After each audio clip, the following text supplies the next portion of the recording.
Have you ever wondered why just one careless comment from someone can ruin your entire day? A glance, a sarcastic remark, a small action, and suddenly your heart is in turmoil. You were calm a minute ago, and now anger takes over every corner of your being. It's like we're way too easily shaken, aren't we? But here's the deeper question. Are we unknowingly handing over the remote control of our emotions to other people? Someone insults you, you react. Someone looks at you with contempt, you get upset. Someone misunderstands you, you feel the urge to explain, to defend. And the more we react, the more exhausted we become. It's almost like others can press a button and boom, our peace is gone. And we're no longer in charge of ourselves. Yet, have you noticed that some people, even when they're being criticized, hurt, or treated unfairly, they stay astonishingly calm? They're not numb. They feel, but they don't react out of habit. They don't let the storm outside invade the stillness inside. And you know what? They're not superhuman. They've just learned something most of us were never taught: how to stay grounded when everything else wants to pull you off balance. When the Buddhist said, "You will not be punished for your anger, you will be punished by your anger," he wasn't blaming us. He was handing us a key to reclaiming our inner space, to stop being so easily triggered, to be unshakable unless we choose otherwise. And in today's video, we'll explore 8 profound lessons from Buddhist wisdom that can help you stay centered in situations that once made you explode. Let's start with the very first one, a truth that could completely transform the way you respond to the world. Part 1. Silence is the language of the wise. Ever walked into a room where everyone's trying to talk over each other, debating, defending, showing off opinions, and then there's one person sitting quietly? No arguing, no judging, no need to prove anything. And somehow, that one person grabs your attention more than anyone else. In a world where everyone is desperate to be heard, the wise choose silence.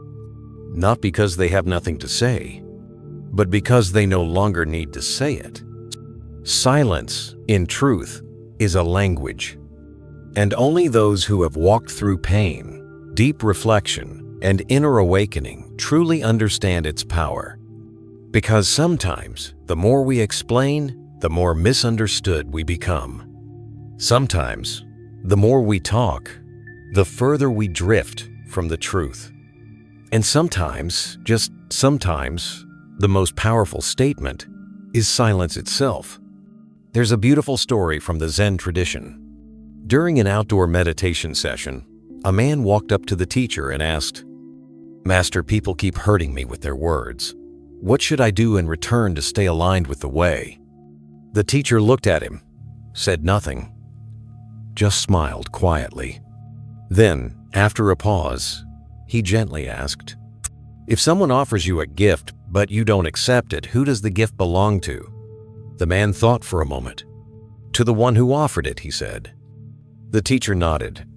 "So, if someone offers you anger, sarcasm, or cruelty, and you don't receive it, don't hold on to it, don't react, and all that ugliness still belongs to them." That answer stopped the man in his tracks. And sometimes, we need that kind of stillness to see what truly matters. Silence isn't weakness. It's not avoidance. It's an intentional choice or response without reaction. We stay silent not because we're afraid, but because we know that speaking in that moment might only add fuel to the fire. Someone once said, "A word at the wrong time is like a knife. A word at the right time is like medicine. But a silence at the right moment can be an entire sky of healing." In the Dhammapada, the Buddha said, "Better than 1,000 hollow words is one word that brings peace." And sometimes, even one word isn't needed. Because peace is already present in the quiet presence of someone who has no need to prove, no urge to win. Over the years, working with so many mature Buddhist practitioners, one thing becomes clear. The older we get, the more we long for peace. But here's the irony: we lose that peace over petty arguments, ego-driven reactions, and words we later regret. Some people message me saying, "I just wish I hadn't said that last sentence," because that last sentence shattered everything. One moment of silence, though hard, might have saved the relationship. But we hadn't yet learned the art of silence. Maybe we still mistake silence for weakness. We think, if I don't speak up, I'll look like a fool. If I don't argue, I've lost. But the truth is, the person who needs to speak just to prove they're right is the one who feels most insecure. The one who's full inside, who has made peace with themselves. They no longer need external validation. Look closely at the wise ones. They speak less, but every word carries weight, because they've mastered the art of stillness. A stillness that doesn't come from fear but from deep understanding. Not from avoidance, but from wisdom. With time and practice, we start to realize words are energy. They can soothe, or they can scar. They can rescue, or they can ruin. So not speaking doesn't mean you're clueless.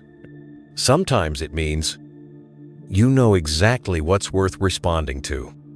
And what's better left to the wind? People often ask, when should I stay silent?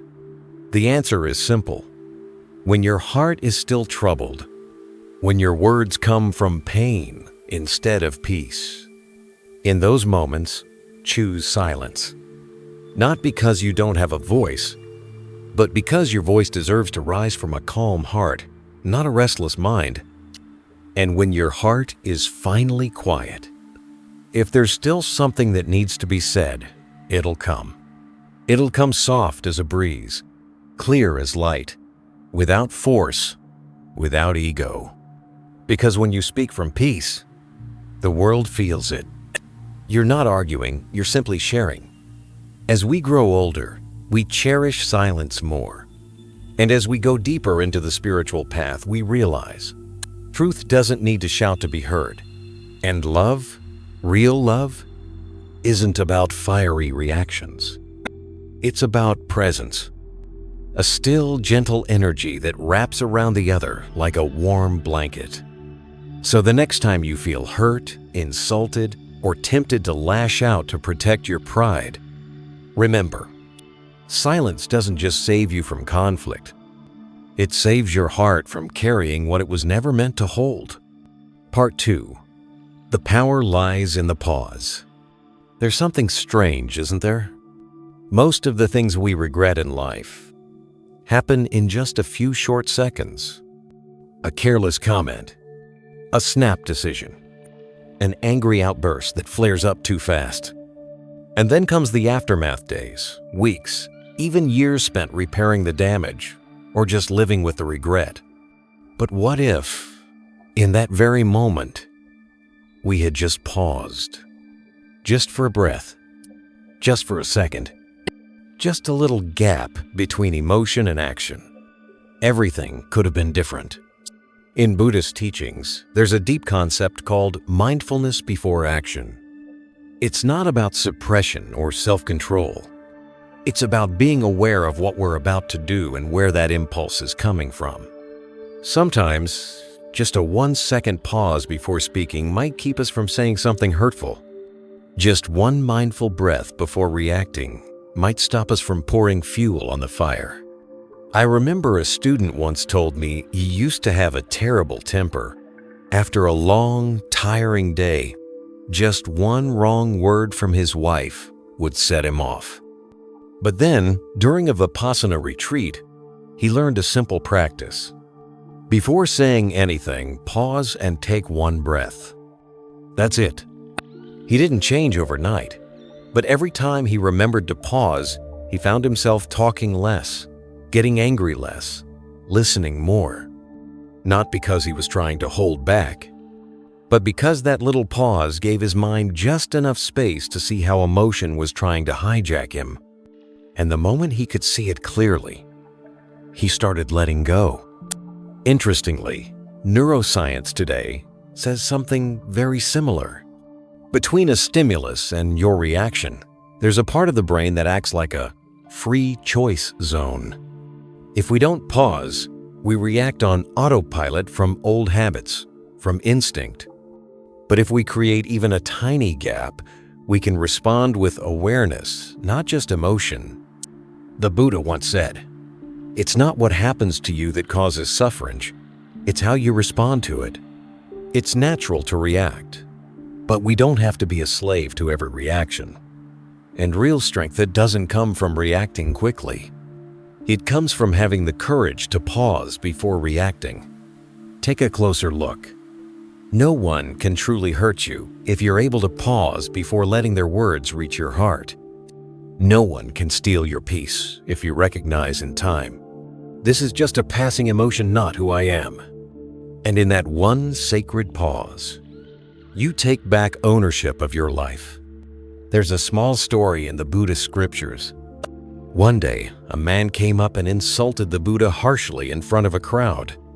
He yelled, criticized, threw cruel words at the Blessed One, hoping to provoke a response. But the Buddha just sat there, silent and calm, eyes peaceful. He didn't react. The man eventually stormed off in frustration. A disciple asked, "Why didn't you say anything, Lord?" The Buddha smiled gently and said, "If someone offers you a gift, but you don't accept it, who does it belong to?" Simple, but profound.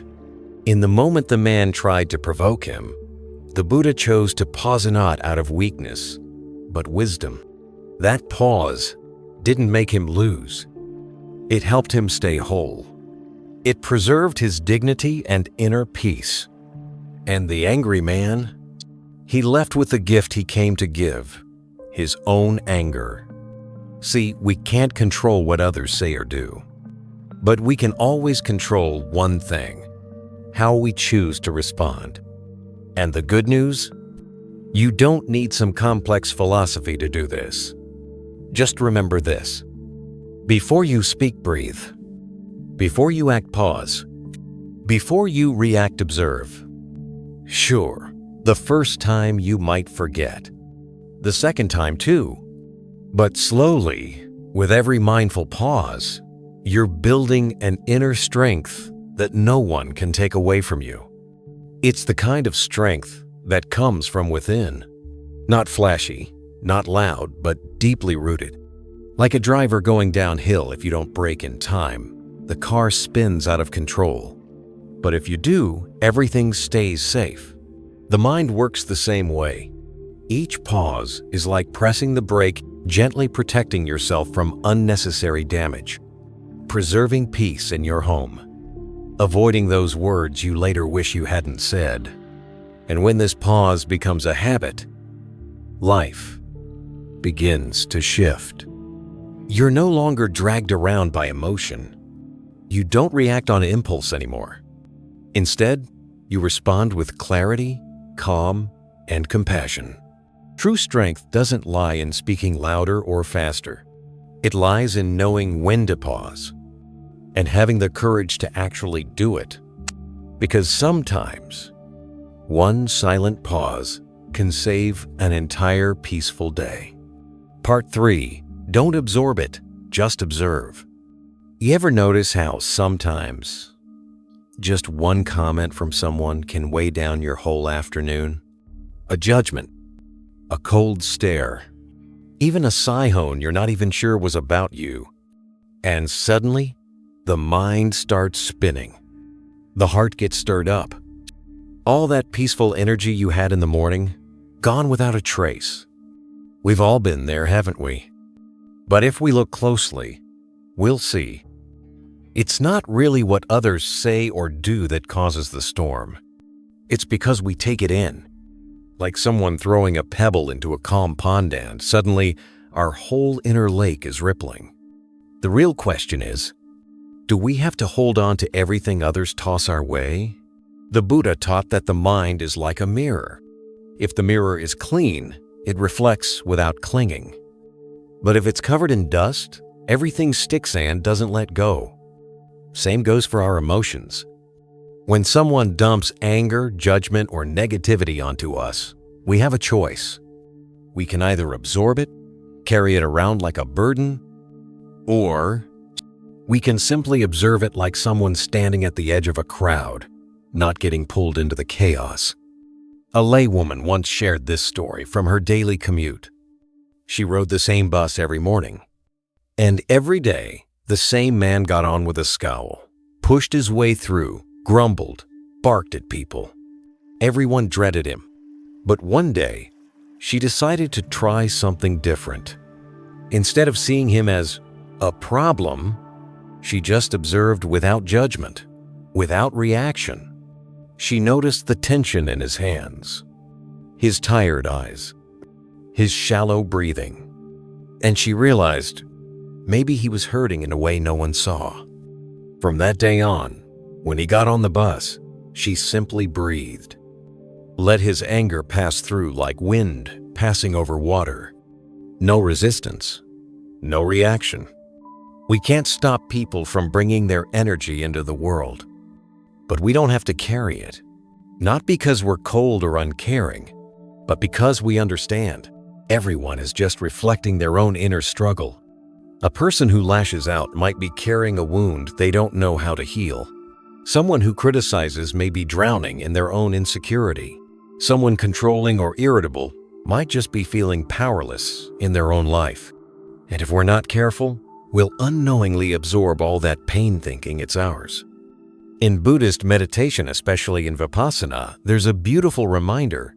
The mind is like a lake. The wind may stir the surface, but the lake is not the wind. Be that lake. Even when the world shakes, stay still inside. Don't mistake your passing emotions for who you really are. There's a saying among experienced practitioners. Don't believe everything your mind says. It's just waves. You are the still water beneath. And if we observe long enough, we begin to see every emotion, joy, sadness, anger, they're just clouds drifting across the sky of the mind. You don't need to hold on to them. Just let them float by. There was an old monk in California who used to teach Dharma to adults. One day, a student asked him, "How can I stop getting hurt when people say things that make me feel small?" The monk smiled and replied with a question. If someone wrote something ugly on the surface of a lake, how long would it last? She said, "Probably just a few seconds." "Exactly," he said. "Now, do you want to be the lake core, a chalkboard that anyone can carve into?" That question made the whole room go silent. We don't have to be anyone's chalkboard. We can be the quiet observer inside ourselves. So if you're tired of having to brace yourself against criticism, or harsh words, or heavy energy tree shifting something, not other people, but the way you receive things, let them pass like wind through a bamboo grove. The wind moves on. The leaves may rustle, but the bamboo stands tall. You are not someone else's anger. You are not the judgment someone threw at you this morning. You are the stillness that knows. All of this will pass if you don't hold on to it. And when the mind becomes quiet, when you're no longer swept away by every emotional wave, something powerful starts to grow inside. The strength of self-mastery. And in that moment, when you don't absorb, when you don't react, when you don't hold on to what doesn't belong to you, that's when you truly begin to taste freedom. Part 4. Letting go is the key to freedom. There's something strange about life. The more we try to hold on, the more exhausted we become. The tighter we cling, the easier it slips through our fingers. So many people go through life with this constant tension in their chest, and they can't quite name why. But if you look closely, you'll see much of our suffering comes from holding on to things we can't control, holding on to some perfect image of who we think we should be, holding on to other people's approval, holding on to outcomes, to expectations, to the way things were supposed to go. But life doesn't work the way we want. It flows in its own rhythm, moves in its own current. It doesn't wait until we're ready. It doesn't ask for our permission. And when life doesn't bend to our will, that's when suffering begins. In Buddhism, there's a word for this: upadana attachment, clinging. The Buddha taught that this clinging is the very root of suffering. It's not what happens to us that hurts most, it's that we won't let it go. A woman once came to a Zen master, her heart heavy with grief. She said, "I don't understand why I'm still in so much pain. He left a long time ago, but my heart still aches every time I think of him." The master looked at her gently and asked, "Are you holding a burning coal in your hand?" She frowned, confused. "No, I'm not." He nodded slowly and replied, "But you are holding on to a burning memory, and you haven't dropped it yet." That one sentence said it all. Letting go, in Buddhism, doesn't mean giving up on everything. It doesn't mean becoming cold or emotionless. Quite the opposite. Letting go is a deeply wise way of living. It means you can still love fully, still act with sincerity, but not be tied to the outcome. It sounds like a paradox, but that is real freedom. To love without turning someone into your possession. To give without needing anything back. To live without needing to always win, always prove, always be better than others. We often think that control equals strength. But sometimes the greatest strength is in the courage to let go. Letting go of what no longer fits your path. Letting go of a relationship that has reached its natural end. Letting go of the idea that people have to understand you or love you the way you want. Because the tighter you hold, the deeper you sink. Think back to a time when you finally let go of something you'd been wrestling with for months or even years. What did it feel like? It didn't feel like loss, did it? It felt like relief. Because in letting go, you didn't lose anything. You simply came back to yourself. The Buddha once said, "Of all the bonds in this world, craving is the tightest chain." And craving doesn't just mean desire in the narrow sense. It's any kind of attachment to the things we think we must have or control. That's the chain that keeps our hearts tied down. There was a man, well into his 60s, who once shared his story. He had one son, and he placed everything into that child. Every action the boy took was measured against the father's ideal. He believed he just wanted the best for his son, but really, he wanted his son to live his way. And the more he tried to shape him, the more distant they became. Until one day, the father learned to let go. Let go of control. Let go of the image of the perfect child. And after that, their relationship began to heal. They talked more, laughed more. There was peace because there was no longer a need to control. When you're not trying to force outcomes, you can actually be present for the moment you're in. Letting go doesn't mean you stop caring. It means you care more wisely, more deeply without chains. It's love that doesn't come from fear or lack, but from a heart that already feels whole. In daily life, letting go might look like this. Not needing to have the last word in an argument. Not holding on to someone who clearly doesn't want to stay. Not exhausting yourself trying to be perfect in other people's eyes. And every time you release a little, you open up more space for freedom. You're no longer dragged around by emotion. No longer letting others define your peace.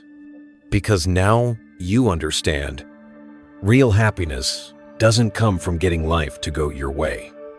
It comes from not needing it to.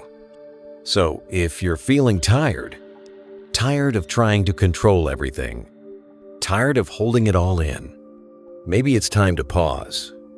Take a deep breath and gently ask yourself, what am I gripping so tightly? that I can't even breathe. And what, if I let it go, would bring me peace again? Sometimes you don't need to add anything to your life. You just need to release. And in that empty space where the mind isn't grasping anymore, that's where stillness lives. And from that stillness, you'll come to see one of the most profound truths the Buddha ever shared. Acceptance is not giving up. It's the doorway to inner peace. Part 5.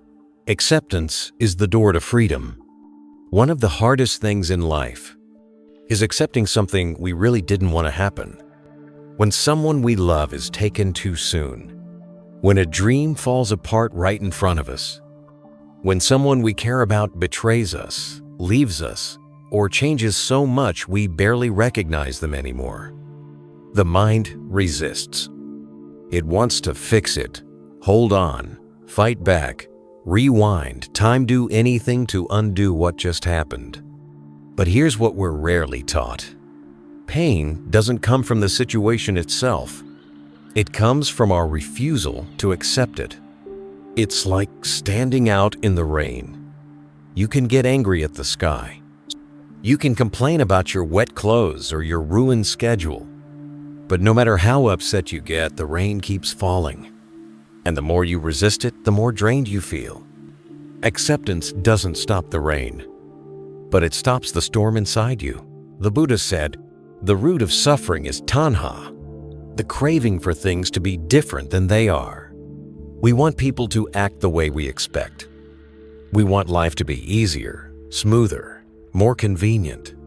We want the past to be different, though we know it never will be. And the more we crave, the more we resist, the deeper we sink into suffering. There was a man in his 40s who lost his job during the pandemic. He had been a successful CFO for years, always in control, always on top of things. When he lost that role, it wasn't just the paycheck he lost. It was the identity he'd built for over 2 decades. He came to a retreat center with eyes full of pain and confusion. Not because he couldn't find a new job, but because deep down, he couldn't accept that he had failed. But after days of silent meditation, after journaling every ounce of anger, shame, and sadness, something in him started to shift. He stopped needing things to be different. And in that moment, something remarkable happened. The situation didn't change, but his heart did. That's the quiet power of acceptance. Acceptance doesn't mean giving up. It doesn't mean saying, oh well, whatever. It's not weakness. It's not resignation. Acceptance means I stop fighting what I can't change, so I can use that energy to grow from here. It's a deep kind of wisdom, knowing what's within your reach and what's not. People often think that accepting something makes you soft, but in reality, not accepting is what drains your strength. You exhaust yourself trying to force open a locked door. You break your heart wishing someone still loved you the way they used to. You torture yourself, hoping the past will come back so you can do it differently. But none of that is in your hands. And when you finally stop trying to control the uncontrollable, you catch a glimpse of freedom. In the Four Noble Truths, the Buddha never promised life would be painless. He simply said, this is suffering. Here is where it comes from, and here's the path that ends it. One of the first steps on that path is right view seeing reality as it is, not exaggerating it, not denying it, not dressing it up with hope or fear, just seeing clearly. And then accepting what is without, letting resistance take over your heart. Acceptance is the doorway to peace. Just like the ocean only settles when the wind stops, our hearts settle when we stop demanding that life be something else. And once you truly accept, you can begin again. You're no longer a victim of your situation. You're no longer stuck in, why did this happen? You can finally ask, given where I am now, What's the most compassionate next step I can take? So if there's something in your life right now that's causing pain, pause. And instead of trying to change it through frustration or force, try looking at it with gentleness and understanding. Not because you're giving up, but because you're ready to free yourself from a battle that never had a finish line. Part 6.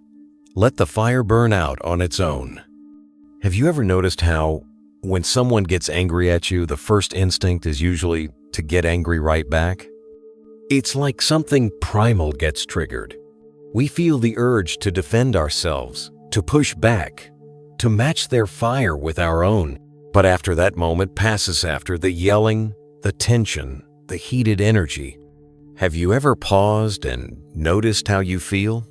Not triumphant, not satisfied, just empty, exhausted, and sometimes a little ashamed. Because here's the truth. Every time you respond with anger, you're feeding the very fire that someone else is bringing to you. And when fire meets fire, nothing gets healed. Only more burns. There's a story a monk once shared. He was giving a Dharma talk to a group of lay practitioners. In the middle of the session, a man barged in, angry, sarcastic, looking for a fight.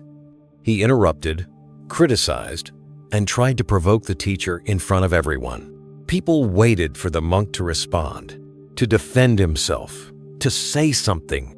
But the monk just sat there, still, calm, unshaken like a lake at dawn.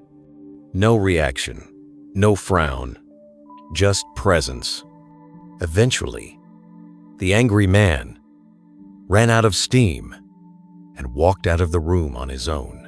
After the session, someone asked, "Master, why didn't you say anything when that man insulted you like that?" The monk smiled gently and said, "If someone offers you a flame, but you don't give it wood, how long will it keep burning?" That answer said everything. In Buddhism, anger is one of the 3 poisons, along with greed and ignorance. And of the 3, anger is the fastest to spread, the easiest to catch, and the most destructive to the heart. When someone lashes out in anger, it's because they're in pain. They're hurting, so they attack. They're insecure, so they push. They're carrying a fire, and if you're not careful, you become the dry grass it needs to grow. But what if you didn't react? What if you just stayed quiet, didn't argue, didn't jump into the fire with them?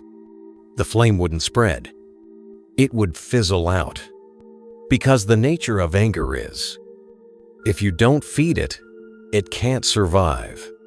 There was a woman who came to speak with a monk. She said, "I don't know why, but my husband always yells. He's short-tempered. I try to stay silent, but inside, I'm burning. I don't say anything, but my heart is on fire." The monk gently asked, "When you stay silent, are you silent in your mouth or silent in your mind?" She was quiet for a moment. He continued, "If the fire is still raging inside you, then his anger is still finding fuel." He invited her to practice not just outer stillness, but inner stillness, to let the other person's fire burn alone until it goes out on its own. That's the art of mindful living. Not pretending we don't feel, but not reacting just because someone else expects us to. Because the truth is, when someone gets angry, they're not just venting. They're waiting to see how you'll respond. If you fight back, they've got a reason to keep going. But if you don't react, if you stay grounded, not cold, but steady, with compassion, they start to see their own reflection in your stillness. And when there's no one to fight, the war ends. From working with many older Buddhist practitioners in the West, I've seen something clearly. The older people get, the more they realize that peace is more valuable than being right. Keeping the family peaceful for one evening matters more than winning an argument. Preserving your dignity, your calm, your emotional space, That's not weakness. That's strength. It's the strength of someone who refuses to be controlled by another person's fire. The Buddha once said, "There's no fire like anger. There's no chain like hatred." And if there's one thing truly worth practicing every day, it's the ability to not let someone else's fire burn you up from the inside. Remember this: if someone hands you a stone, you don't pick it up, it's still theirs. If someone throws cruel words, you don't hold on to them, they drift away with the wind. If someone lights a fire, you don't offer wood. It might flare up for a moment, but it dies out soon after. So the next time you're standing face to face with anger, whether it's from a stranger, a loved one, or even from yourself, try one simple thing. Don't react. Don't rush to explain. Just breathe. Look at the other person with an understanding heart and say nothing out loud. But let your presence say this: I'm not the fire you carry, and I won't be the fuel that keeps it alive. In that one choice, you protect not just your peace, you open a doorway for them to step out of their own suffering too. Part 7. The Cumulative Power of Mindful Attention. You know, if there's one thing that truly transforms a person's inner life, it's not that one powerful Dharma talk that gave you goosebumps. It's not the inspiring retreat where you sat in deep meditation and vowed to change everything. It's not the big moment of clarity that feels like a lightning bolt. Real transformation? It's usually much quieter than that. It shows up in the small, unseen things you do every day. The choices no one notices. The tiny moments when you return to yourself in silence. People often ask, "Teacher, what should I do to truly change? Can I teach my child to be less angry? How can I stop being so reactive, so stressed, so easily thrown off by life?" And the answer isn't glamorous. There's no 5-step formula. There's no quick fix. There's only this: come back to yourself every single day. One breath, one moment of sitting still, one pause before reacting, one decision to forgive instead of holding a grudge, one kind gaze instead of a harsh judgment. Just once, then once more, and again. And something amazing begins to happen. But it doesn't come like fireworks. It comes like water soaking slowly into dry earth, drop by drop, quiet but steady, like water carving stone. Given enough time, your mind softens, your heart steadies, and you start to see life with deeper eyes day by day. In Buddhism, this is called bhavana, cultivation, not a logical strategy, but the repeated, mindful nurturing of healthy, wise choices for the heart. No one may see what you're doing, but you know, and that's what really makes the difference. There's a story from a Western monk I know. He used to be deeply angry-wrecked. His relationships screamed, even broke things when overwhelmed. But in a Vipassana retreat, he was given a simple teaching. Whenever you feel the urge to react, do nothing. Just breathe and feel it rise. So he began practicing. Not perfectly, but consistently. Every time he wanted to explode, he remembered to come back to the breath. And each time he did, it felt like winning a quiet battle no one else could see. No shouting, no controlling, just the simple power of not getting swept away. One day, then another, then a year. And slowly, he was no longer that angry man. Not because he beat his anger, but because he trained his mind gently, patiently with tiny, mindful steps. He said, "My transformation didn't come from one big decision. It came from remembering to return to myself just a little more each day." A real practitioner isn't someone who lives on a mountaintop. It's someone who remembers to return, even when they've gone far. A mature heart isn't one that never hurts. It's one that can come home to itself and hold that pain with mindful light. And once that mindful presence becomes part of your daily life, you start seeing the world differently. You don't react so fast. You don't throw sharp words so easily. You know how to pause during an argument. You know how to stay quiet during a provocation. You know how to smile instead of striking back. And in each of those moments, you become a little steadier, a little freer. Your mind begins to feel like the sky. Thoughts and feelings may pass like clouds, but the sky itself doesn't move. Mindfulness done enough becomes your inner home, a place you can return to no matter what's happening out there. Just like a seed being watered each day, you don't need it to sprout overnight. You just need to keep watering, not for praise, not for excitement, but because you know that's where your real life begins. So if you feel like you're not changing fast enough, don't be discouraged. If you still get angry, still react, still rush, don't be hard on yourself. Just ask, did I have one moment today when I came back to my breath? Did I pause before reacting? Did I stay silent instead of saying something I'd regret? If the answer is E7 just once, then I say this sincerely. Well done, you're already on the path. And all you need to do now is keep walking it. One step, one breath, with patience and presence. Because in that steady accumulation, you're not just changing your moods, you're transforming your karma. You're changing how you live, how you love, and how you show up in this world. And as mindfulness becomes your home, you're no longer easily provoked. You're no longer pulled by anger or resentment. You become calm, a deep kind of calm, like a mountain standing strong in the middle of a storm. Part 8. Understand impermanence, and you won't be easily shaken. There's a simple truth that humans, across all time, keep trying to forget. Everything changes. Love changes. Money comes and goes. Health fades. Relationships shift. Even you're not the same person you were yesterday. But the pain we feel isn't because life changes. It's because we don't want it to. When something feels beautiful, we want it to last forever. When someone loves us, we want them to never leave. When something good happens, we start fearing the moment it'll slip away. And when life takes a turn we didn't want, we resist, panic, tighten our grip on what's already fading.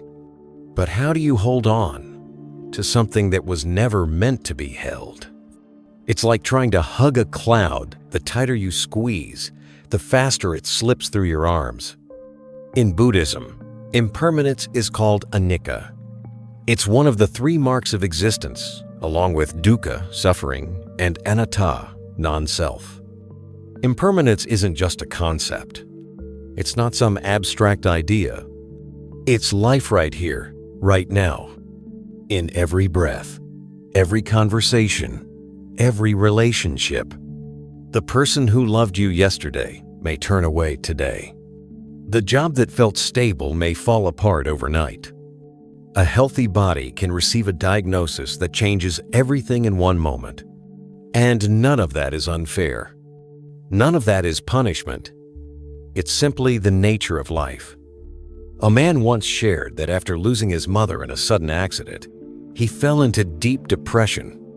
It wasn't just grief, it was his inability to accept that it had happened at all. During a Dharma talk, he heard this: impermanence isn't just something that happens when people die. It's happening every moment.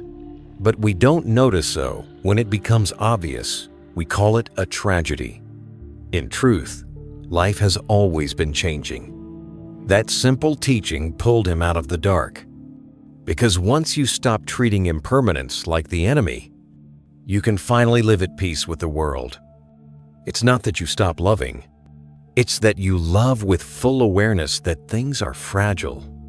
It's not that you stop trying. It's that you act without clinging to the outcome because you know it too will change. Seasoned practitioners come to understand we can't avoid impermanence. But because of I-feeling is possible, growth is possible, renewal is possible. A deep wound, if it were permanent, would never heal. Anger, if it didn't pass, would trap us forever. Grief, if it were endless, would crush our spirit. So understanding impermanence doesn't make us cold. It makes us love more deeply, live more presently, cling less. We treasure the present moment because we know it won't last. There's an old story in Buddhist tradition. A king wanted to engrave a phrase on his ring, something that would guide him whether he was in joy or sorrow. After much thought, he chose these words: "This too shall pass." When he was happy, he remembered not to cling. When he was grieving, he remembered not to despair. Because indeed, everything passes. Every breeze, every season, every phase of life, every compliment, every harsh word. All passive, we can see them like passing clouds. And that view will keep you steady. You won't get thrown off every time someone says something unkind. You won't fall apart when plans change. You won't panic when a relationship shifts. Because you'll know what's happening now is simply what's meant to happen. Not to punish you, but to remind you. Everything follows the law of impermanence. So if you're in the middle of a chaotic chapter in your life, just pause. Breathe in knowing the storm will pass. Breathe out knowing you are not the storm. Gently remind your heart, this too shall pass. And when you truly understand that, you stop living in fear of loss. You start living with the wisdom of someone who cherishes each moment for what it is. From that grounded understanding of impermanence, you'll be ready to go even deeper in your practice. Not just seeing emotions as clouds passing through, but becoming the quiet observer, the still presence that allows them to pass without being swept away. Because once you've deeply absorbed this truth, once you're no longer dragged by every anger, every judgment, every little shift, something amazing begins to unfold. Your mind stops shaking. Not because life suddenly becomes peaceful, but because you've stopped reacting blindly to everything that moves. You've learned how to pause, how to see clearly, how to let go when the time is right, how to accept like someone who finally understands the nature of life. And when that happens, you don't just live in peace, you become peace. You no longer need to shout to prove you're right. You no longer need to control everything just to feel safe. You simply show up aware, steady, and at ease, like a gentle river flowing through a stormy season. Because true peace doesn't come from fixing the outside world. It comes from transforming your inner world, little by little, from within. If something in this reflection touched your heart even just a little, if it planted a tiny seed of awareness, silence, or letting go, then please nourish that seed. Subscribe to Buddhism Seeds, where we share grounded, gentle Buddhist teachings for daily life. Click like, share this video with someone you care about, and leave us a comment below. What did you carry with you after listening to this? Thank you for being here with your full, present heart. Wishing you a day of stillness, lightness, and quiet wisdom.